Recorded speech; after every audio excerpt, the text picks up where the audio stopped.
Actually, at the beginning, when we set this up, we wanted to ensure that it wasn't a, talking at you meeting, and in fact had not planned on really presenting anything, but sharing with you what the working groups had presented, and many of you were involved in working groups.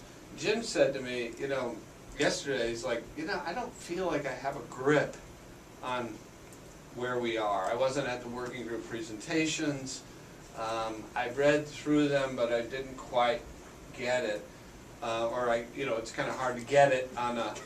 I'm slow. I was asleep.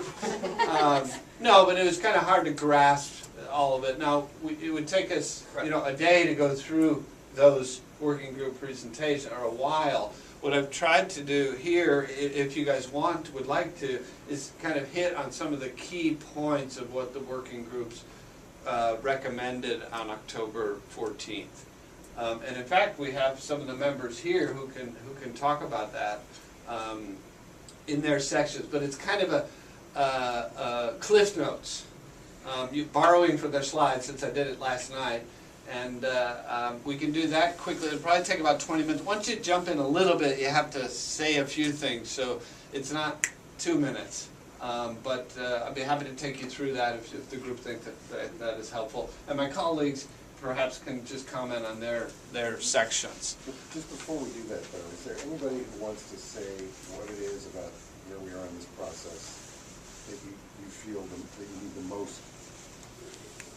You feel the most, I don't know, need more traction on, or is there anything you want to say about what I just described?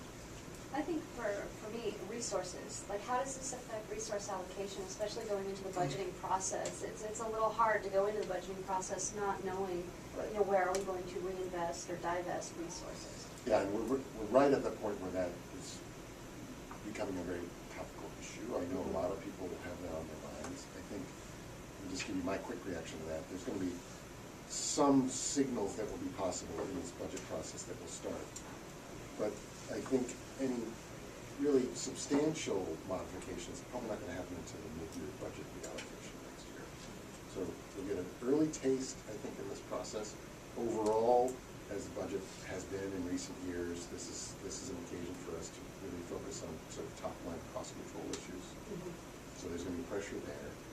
And in terms of, what you get out of what we're going to talk about here, starting next week, or 2 weeks from now, I guess, when the budget process starts, there'll be signals, but not profound sort of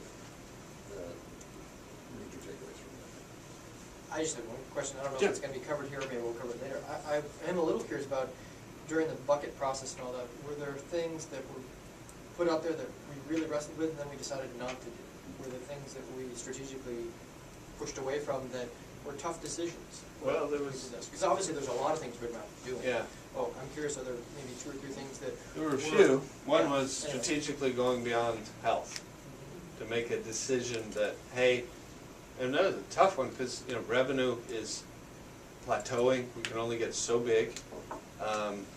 Do we want to make a bold move into non-health areas?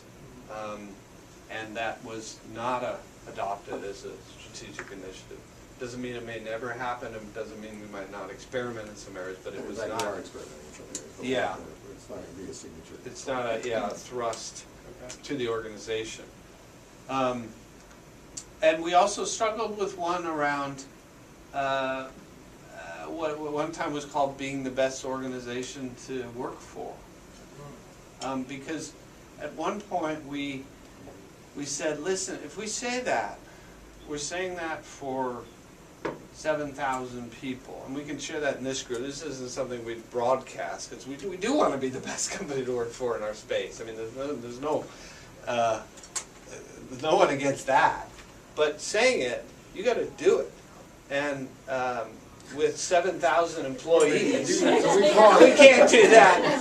Well, We weren't that committed. we weren't. I mean, we weren't at that point sure that we could commit that to the 7,000 people, and how we were really going to deliver on. Because there's only one thing worse than not saying it. It's saying it and then not really delivering on that. And we weren't in the priorities of things.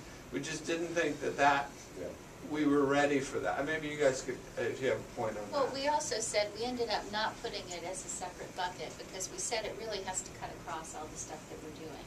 So it was kind of implicit in a lot of the other buckets too. A lot of these buckets are looking at different ways of doing business. And as we go through it and look at these different ways of doing business, the kind of human resource element to it is implicit throughout.